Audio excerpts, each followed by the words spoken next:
Hello, everyone. Welcome to the first episode of the Nutmegs and Knee Slides podcast.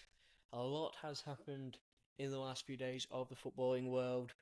We've got Michael Carrick officially being announced as Manchester United boss, and Pep Guardiola officially being announced as leaving Manchester City at the end of this upcoming season. We've also got Premier League final day coming up very soon.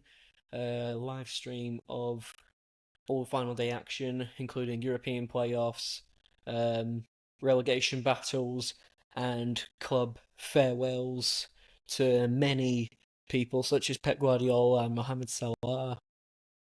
Also, Hull City's promotion to the Premier League after a 1-0 win against Middlesbrough at Wembley. And also, the England squad for the World Cup has been announced. What do I make of it? Let's find out. But first, let's get talking about going back a few days now to the Europa League final. Aston Villa beat Freiburg 3-0. That's a big result for Aston Villa, you know. I think getting their hands on European silverware is definitely a big achievement. Any silverware in general, like it's been decades since Aston Villa have won a major trophy. So yeah, congratulations to Aston Villa for that result. You know,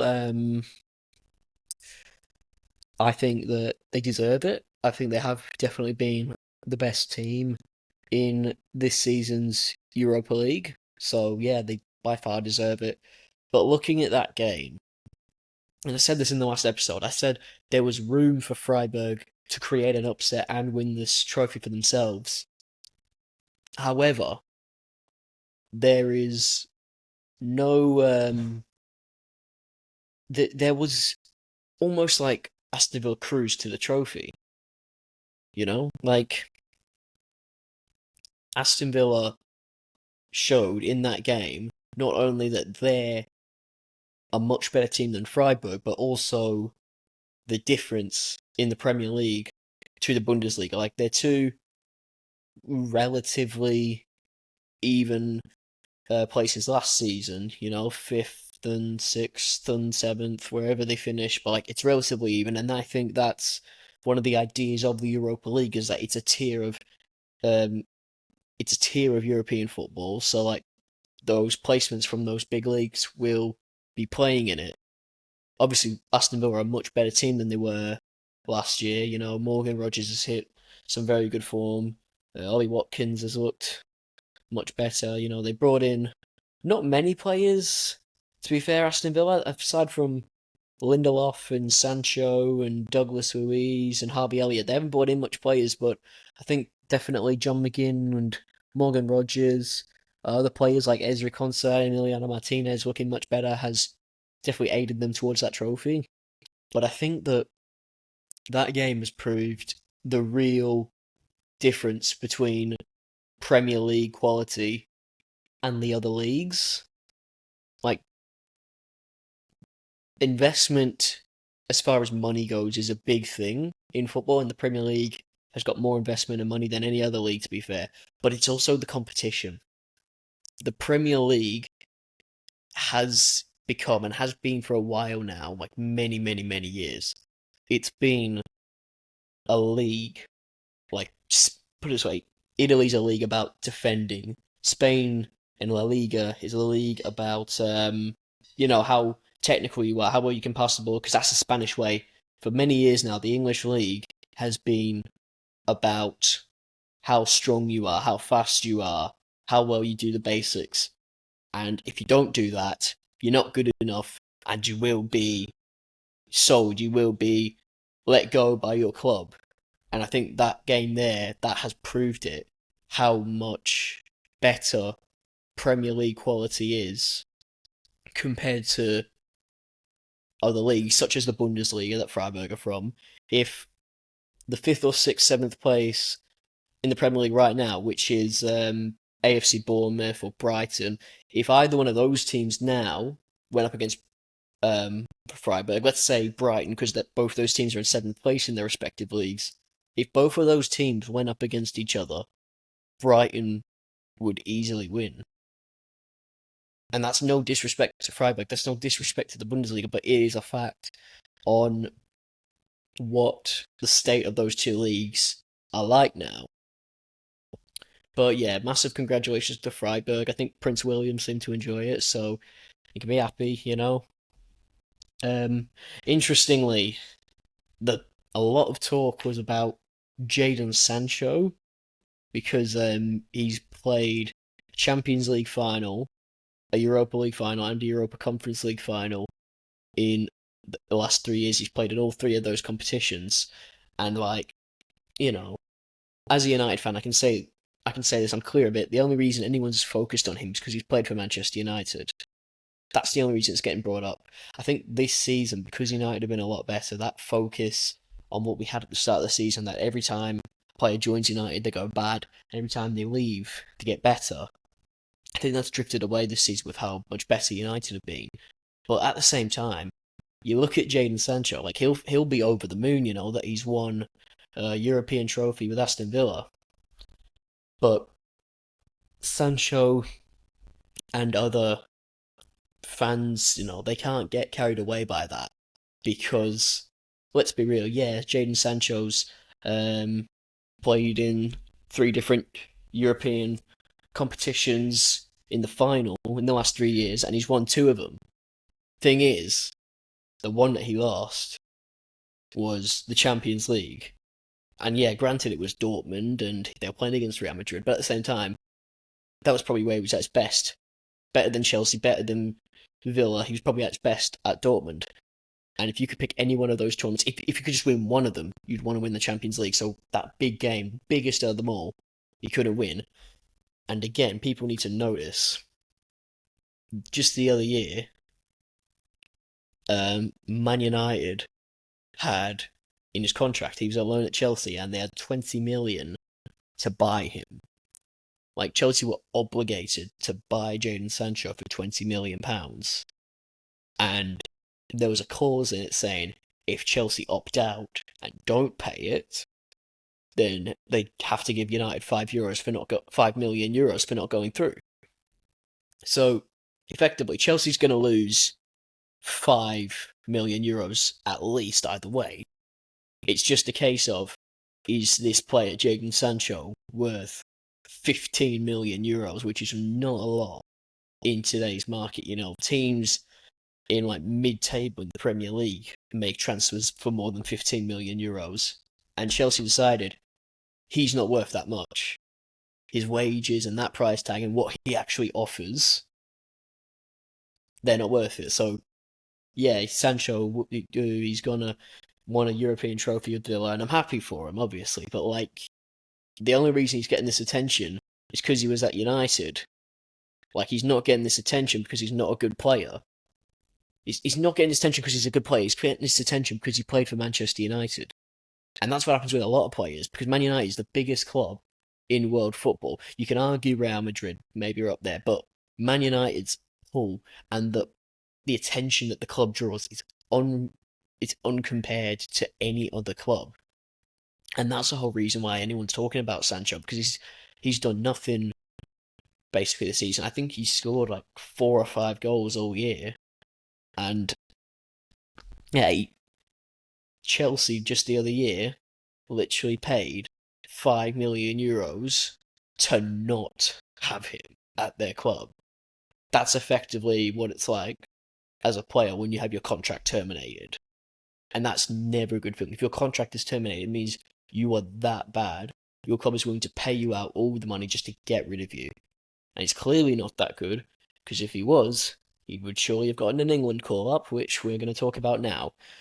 Thomas Tuchel has named his England starting 11, and there's some obvious names that are like givens, you know, Jordan Pickford, Harry Kane, Declan Rice, Jude Bellingham. Those players were always going to get the call-up. But it's the other players that didn't get call-ups. I remember seeing this. It was a full starting 11 on who didn't get a call-up. And that team could honestly do bits at a World Cup. Probably not win it, but that team of England players who didn't get the call-up could honestly do bits at that World Cup. Like Nick Pope, he has had a few injuries as of late, so understandable. But at the same time, he's been covered for by Aaron Ramsdale, who I don't believe is he's not going to the World Cup. So his players covered him and done really well. Hasn't gone to the World Cup either. Harry Maguire not going to the World Cup. That is actually shocking because I think because I was actually at the Man United Leeds game earlier this season where Leeds beat us 2-1 at Old Trafford, and I remember watching the Bournemouth game over the TV like the month before that game, and when he got that red card, I was thinking, oh no no no no no no no, this game he's gonna miss that game. And he's gonna be a big miss, and I could see it there in that team. He was definitely a massive massive miss, Harry Maguire. Like, forget the memes that were a few years ago. Right? Forget the goals. The ones against Leon and the ones against Liverpool. He will definitely come up. Maybe when England need a big goal, when they need a clutch player, he will be there. But like, even just his defensive work now is so much better. He's become a leader. He looks so much better than he was a few years ago. So I don't know why Tuchel's not called him up um, over players like Dan Burn. Like Dan Burn, big lad and all that, and he can use that to his advantage. What he lacks in fingers, he makes up for his height. But still, like the fact that Harry Maguire is getting dropped for this World Cup team, and like he's picking players like Ezri Konsa, who Ezri Konsa's looked pretty good. I don't doubt that. I think ideally he would maybe start alongside Harry Maguire, but it's not gone like that for his eyes. Another big leave out is in the fullbacks.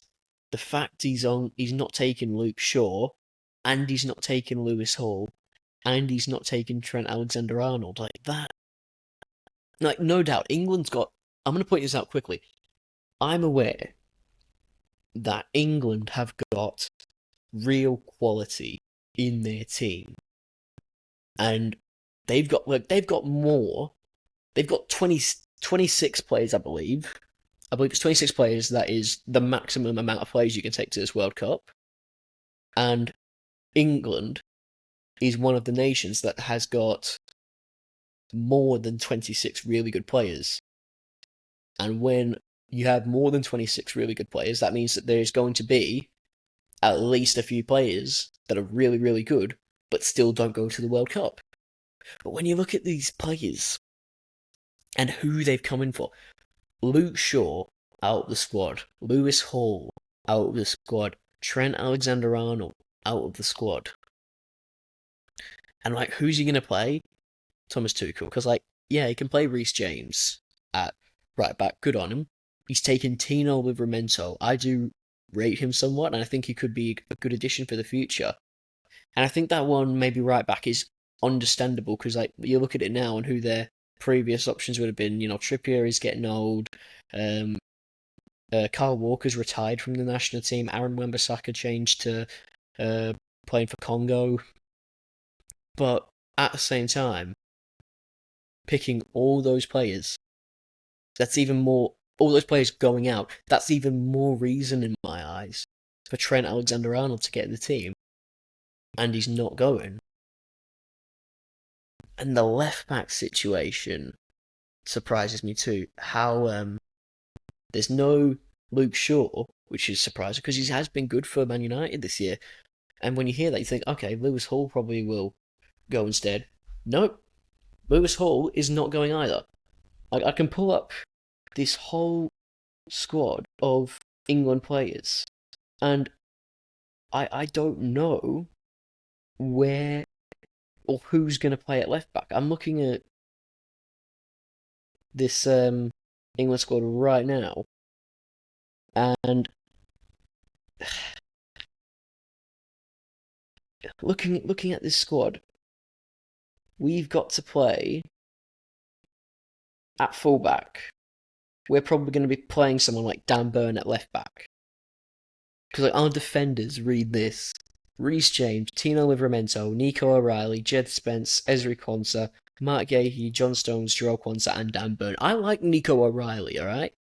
As a United fan, I do somewhat rate Nico O'Reilly. I think he is a pretty good player, you know? And yeah, maybe he will start for us at this World Cup. But at the same time, just look at this team. Who, if Nico O'Reilly pulls up, gets an injury, maybe even gets an injury before the World Cup even starts. He's at training, or he gets injured this weekend. Who is Thomas Tuchel relying on? Because is he relying on Dan Burn to go win a World Cup? Because we're England. That is the expectation, that England go and win the World Cup. And you think you're going to win a World Cup with Dan Burn playing left back? See, it doesn't work like that. And the fact he's taking Jed Spence, Jarell Quansah, I don't get that decision making. And I don't think half the fans do. Taking the likes of Jed Spence and Tino Livramento over Trent Alexander-Arnold, taking Quansah and what's he called? Quansah and Dan Burn over Harry Maguire. Maybe even having to play Dan Burn at left back and taking him over Luke Shaw and Lewis Hall. Like, I don't get that. And if you go into the midfield, Declan Rice is a given. Jude Bellingham is a given. But looking at this, Jordan Henderson. I don't know how Jordan Henderson is still playing for England, especially when you've got the likes of Cole Palmer, who isn't called up. The number 10 spot was always going to be a tight contest for England because we've got a number of good number 10s, Jude Bellingham can play there. Morgan Rogers and Eberechi Eze ended up getting the places, but no Cole Palmer, no Phil Foden, because he wanted to take Jordan Henderson. Like, I think, in my opinion, England's midfield for this tournament, at least for the first bit, and I think this is something Gareth Southgate did well. He started the tournament with a plan, who he was going to play. It didn't work, and he changed it. He started with Trent Alexander-Arnold playing alongside Declan Rice and Jude Bellingham in the midfield. And that didn't work. So he started playing Conor Gallagher there. That didn't work. So then he resorts to Kobbie Mainoo, who's been called up as well. And not only does he put Kobbie Mainoo in there because it's worked, and it works, but he's also changed his whole formation around, playing Saka as like a right wing back, having Kieran Trippier on that left-hand side, or Luke Shaw towards the latter stage of the tournament, having Kyle Walker as the right side centre-back. It's not a bad look for him, but I hope Tuchel does, if something does go wrong, that's my ideal midfield. Actually, no. Actually, scratch that. Rice, Bellingham, Elliot Anderson. I actually like Elliot Anderson. I think he's had a much more consistent season than Kobbie Mainoo. He's a very good player as well. So I think that should be our starting midfield. Kobbie Mainoo, Morgan Rogers and Eberechi Eze need to be ready to come on, if need be. Jordan Henderson. If I was if I was England coach, if I took over Thomas Tuchel as an England coach, I would actually not even bother unpacking my bags, because I would not anticipate getting much game time when that is your team, especially in that midfield. And in the attack, Harry Kane is a given. You got players like Anthony Gordon, Bukayo Saka. No Phil Foden this time to play left wing. Maybe Anthony Gordon will actually play in this tournament. Noddy Madueke, though, is an interesting shout to have Arsenal's backup. Maybe Eberechi Eze will play sometimes as like a left winger. Ollie Watkins will be, Harry Kane's backup. But Ivan Toney. Just the other day I was walking and I actually thought, oh yeah, Ivan Toney. I just had like a brainwave. Like, Ivan Toney still exists. He's still playing football. He still plays in Saudi Arabia. And no one's seen anything of him since he took a no-look penalty in the last Euros, and he's getting a call up. He's not really played for England really, at all since that game. Since the Euros, he's not played. And out of nowhere, Thomas Tuchel wants to get him for a World Cup, which I will reiterate, the goal has to be to win the World Cup. So yeah, I'm sure Tuchel has his reasons. And one of the things I said when I saw this team was, it's bad, but if Tuchel wins the World Cup with this team, we're going to start praising him like he's a god. And yeah, that is. I hope England can win a World Cup. I want to see them win a World Cup, but at the same time, that is that the team to do it. If they come up short, are we going to say? Are we going to start saying what ifs? What if Tuchel picked this player? What if Tuchel picked that player? Would we been able to go farther? I don't know. One of the other players I want to touch on quickly before we move on to the next part is, I'm just going to say it, to paraphrase the old song, rhythm is a dancer, Rashford is a wanker. And that pains me to say because 22-23 Marcus Rashford was unbelievable. He was my favourite player over Bruno Fernandes, over Casemiro that year. I absolutely loved how much goals he was scoring. He was amazing that year. To see what he's doing now, to to have gone off that cliff that year, 23-24, Rashford just fell off, got even worse in 24-25, and then he goes off to Villa, does all right, goes off to Barcelona again now, does decent. To be fair, he did a pretty good job. I think filling in for Lewandowski, Rafinha, and Lamine Yamal all across that front line. Good credit to him. You know, I'm kind of happy to see him win La Liga with Barcelona. But at the same time, Rashford, I saw his Instagram post the other night saying, "Thank you to the fans of Villa, England, and Barcelona, and Unai, Hansi, and Thomas." Obviously referring to the teams and the coach of those teams. Thank you for backing me. The fact he's not said one thing about Man United, I don't blame him. Because Man United didn't show any faith in Marcus Rashford. Man United did absolutely nothing for Marcus Rashford. And the reason why? Because Rashford did absolutely nothing for Barcelona. Alright? Sorry, not for Barcelona, for Manchester United. Marcus Rashford did absolutely nothing for Barcelona. Oh god, I've done it again. Sorry, I don't know what I need to do. But yeah, Marcus Rashford did absolutely nothing for Manchester United because the thing about Rashford, I remember one of the instances where Man United had just drawn, I believe it was 2-2 with Tottenham Hotspur, you know. Rashford had actually scored in that game, even. And I thought, okay, next game, we're going away. The team is going to play away at Newport County in the FA Cup. I think it was Rashford called in sick. Something said he said he couldn't come into training. And then that very next day, for that Newport County game, pictures emerged of Marcus Rashford in a pub in Belfast on the piss. And I just thought, what is this guy doing? I remember there were banners in the United away and saying, "Hey, Ineos, can we have Rashford's wages for this week because he's done nothing?" And he came back in the next game, scored a good goal, to be fair, against Wolves. But he doesn't work hard. Fortunately, he stopped tracking back. He stopped working out. He stopped scoring goals. He started making stupid decisions, and it was just all. Yeah, he would have a good game here and there, you know.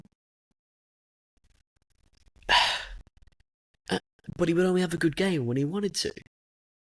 And it's been like ever since he joined Aston Villa or Barcelona or whenever he plays for England. It's like he wants to have a good game there. So the question is, why does he not want to have a good game at United? I don't know. I don't know why. I don't think any of the fans knew why. But the fact of the matter is, if someone doesn't want to work for your club, you get rid of them. All right, I'm not holding. Don't hold up the squad space for someone who's not going to work for your club. That's got to be what the player does. That's got to be what every player does. It's a bare minimum. Gives their all in training, gives their all in match days, and you didn't do that. So yeah, I was really annoyed with them after that post. But then again, I don't blame him. Man United did nothing for him because he did nothing for Man United. All right, he had a good season, convinced Man United to give him big new contract with high wages, a long contract. And what does he do? He drops an absolute stinker of a season, scores like 7 goals maybe. I can't remember the exact number, but like it was probably that much. He did. He just blanked that whole year. He just blanked. Did nothing. So yeah, I'm glad he's doing good at Barcelona. Good he's got to go to England, but yeah, he won't come back to Man United. Even if he goes to the World Cup now and wins Player of the Tournament, I still don't want him at United. You know, he's just one Player of the Tournament. Sell him to Barca for 100 million. Play him there. Lewandowski's leaving. Play him up top. Um, Next thing I want to touch on, going in towards the Premier League now. Hull City have been promoted after the whole Spygate saga. They beat Middlesbrough 1-0 at Wembley. 1-0 late goal by it's called Ollie McBurney, who my understanding is that he used to play for Sheffield United, so he's going to go back to the Premier League now, but it's not with Sheffield United, with Hull City. And to be honest, I'm pretty happy that Hull City have been promoted. One being because I actually do kind of like seeing teams that haven't played Premier League football in a long time. I like seeing them come back up to the league. Like, Sunderland doing it last year, Coventry doing it this year. Especially, it's like, yeah, it's nice to see. I think, but also because I think if Middlesbrough had won that game, and I would have kind of liked it if Middlesbrough had won it, because again, they've not been in the Premier League for a long time. Could have seen Riley McGree, a couple of the more of the Australian guys playing in the Premier League, but he went off injured, I believe, in that game. So yeah, not good. But the thing is, I think if Middlesbrough had won that game, there would have been a lot of talk and controversy with the game. Like, yes, I know, it's like Southampton, they cheat and they get removed from the playoff. But in comes Middlesbrough. There's people going to be saying, was it the right decision? Did Hull benefit from the decision? Having to switch up their plans to adjust and face Middlesbrough instead of Southampton. Did they were Middlesbrough actually disadvantaged by the cheating? Did Southampton win because they spied on their training, or did they win because they were just better than Middlesbrough? There would have been all the questions asked, and I think Hull winning it just puts it to bed.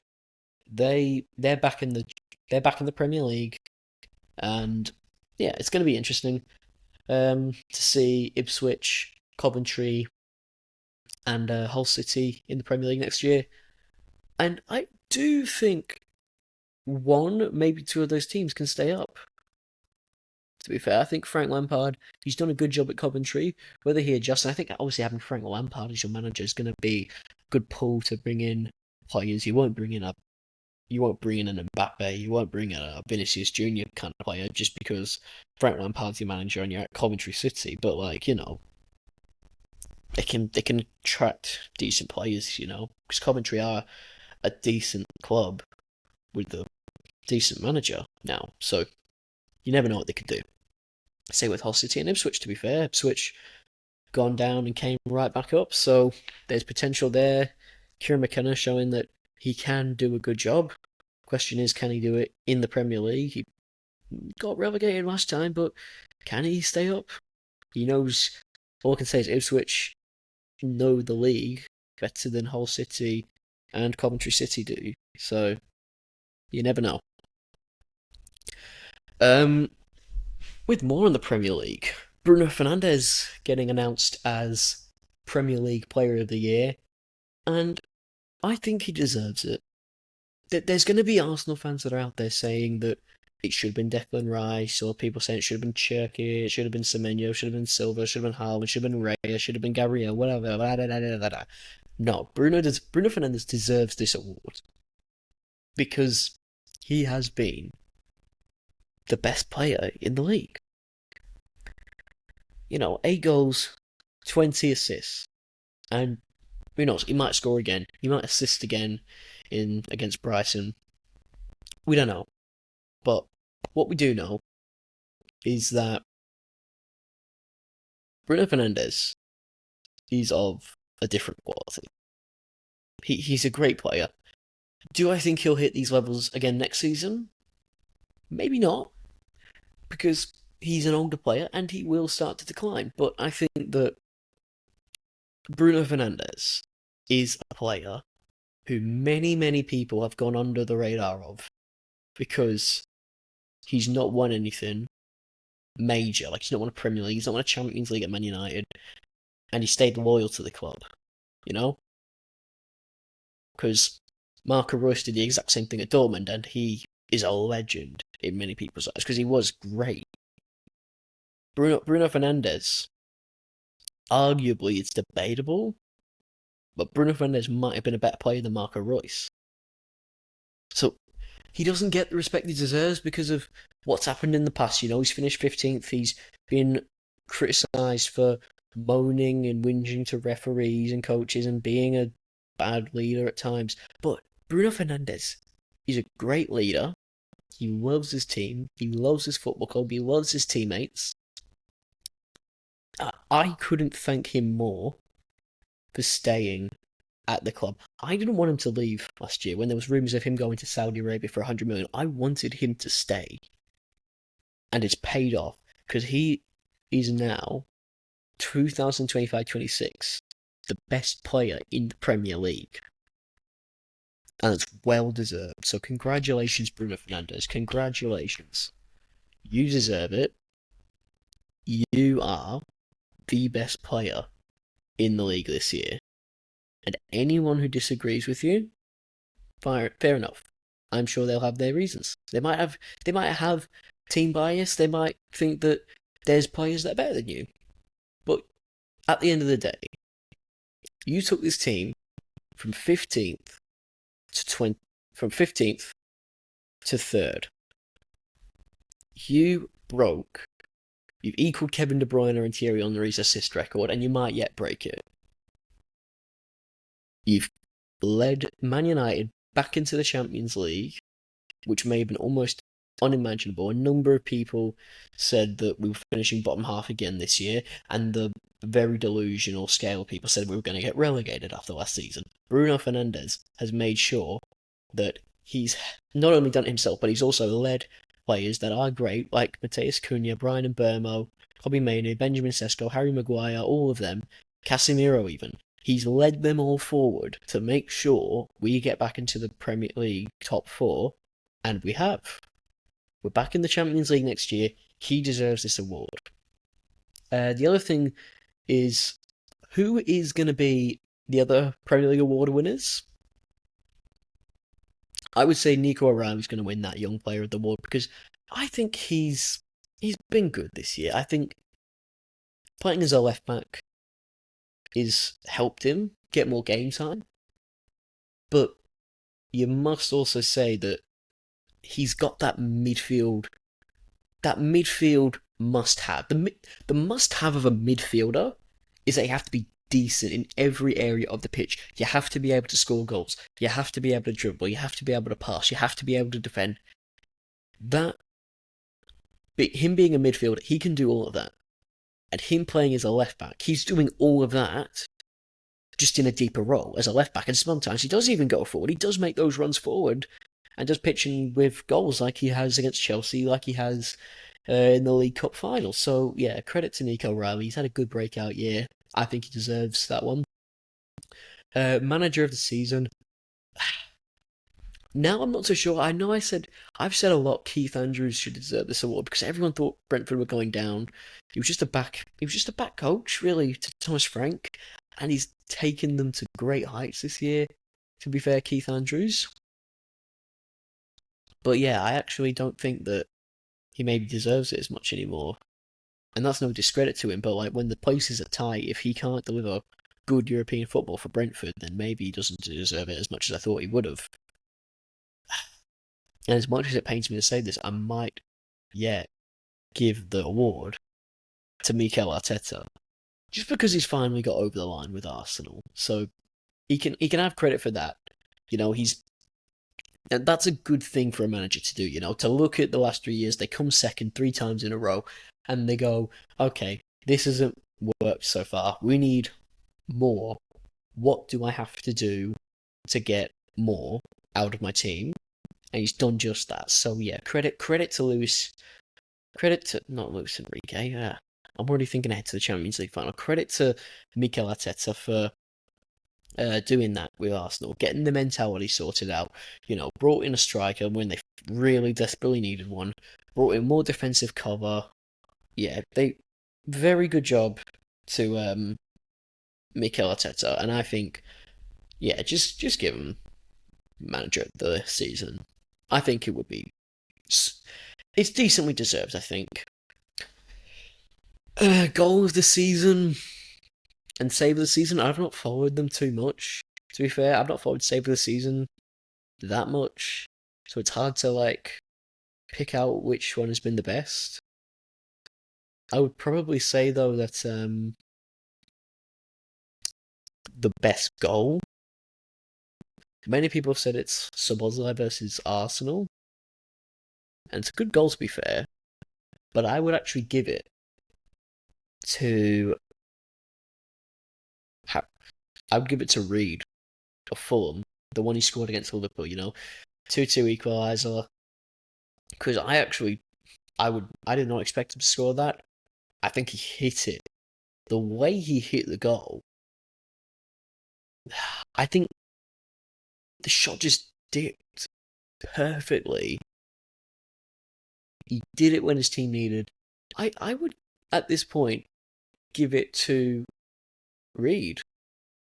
Because it was a very good goal. And, yeah, that's the thing. We might see a great goal tonight.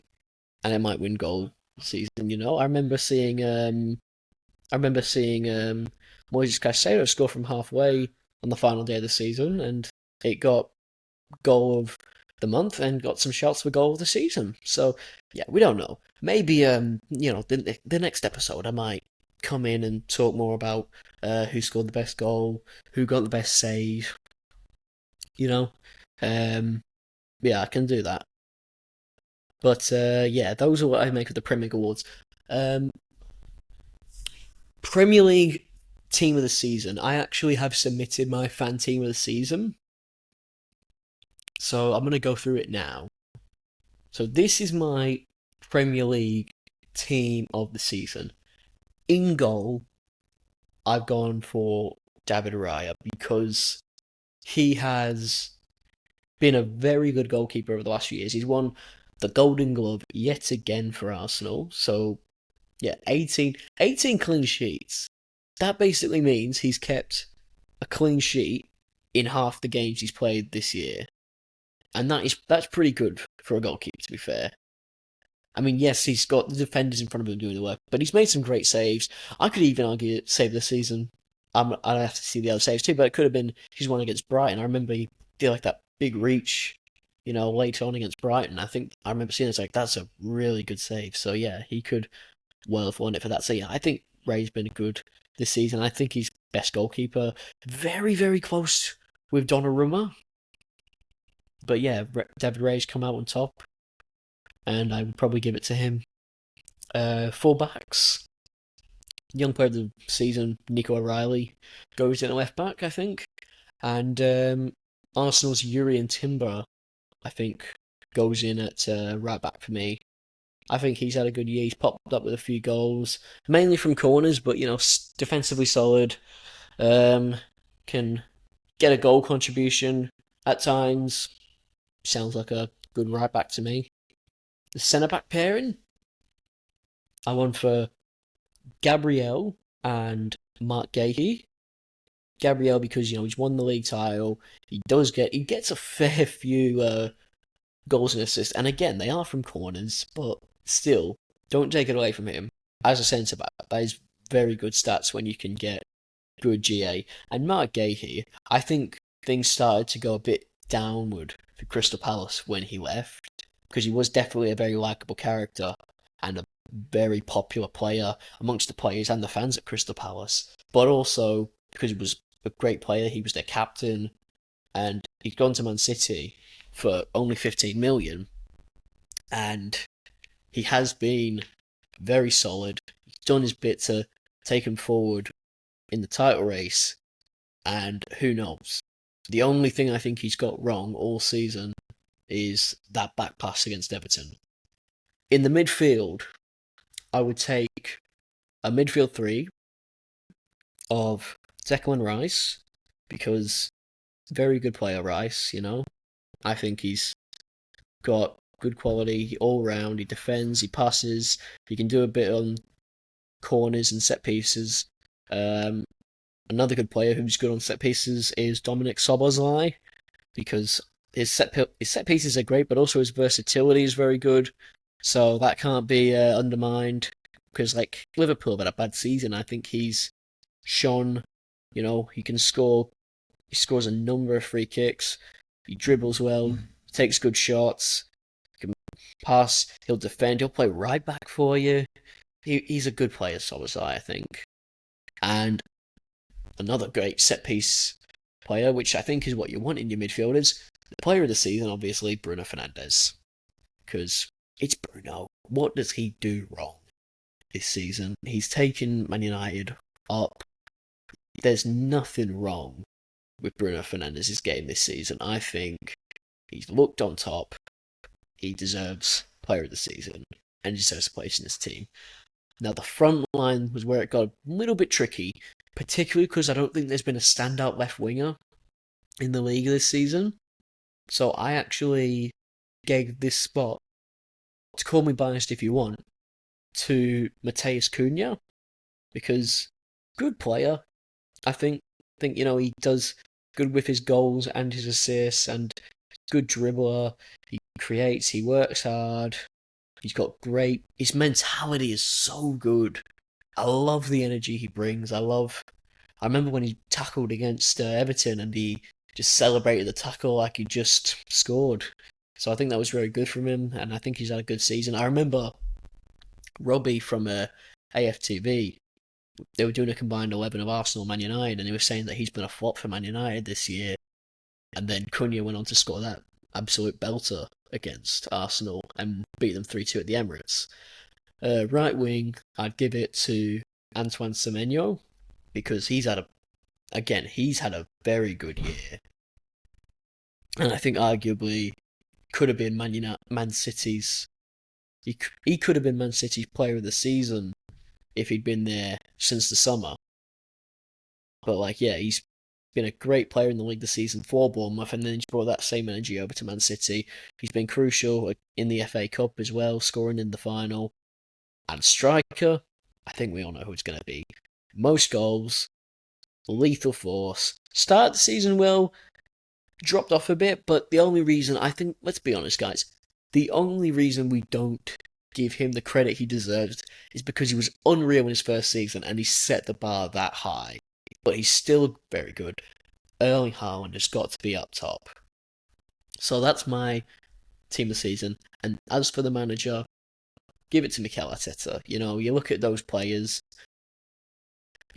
Trust me, a team that's got Rice, Bruno, Szoboszlai, and has got Gabriel, Haaland, Timber, Gahey, they're going to score a lot from corners, I'll say that.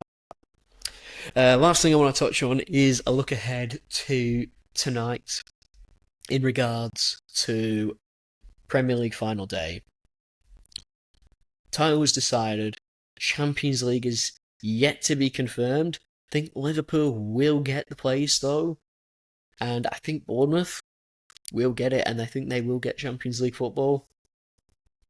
I think Brighton and Brentford will get to play in the Europa League. And as for the Conference League, I would actually favour Chelsea to go on and get a Conference League place. I actually think Chelsea might actually do bits. They rested a few players. Sunderland will definitely be hungry, I think, to get it, and they will field a full strength squad. Sunderland, just give it all you got one more time. But I think Chelsea will probably get the Conference League spot. And as for the relegation one, that's going to be the big moment. I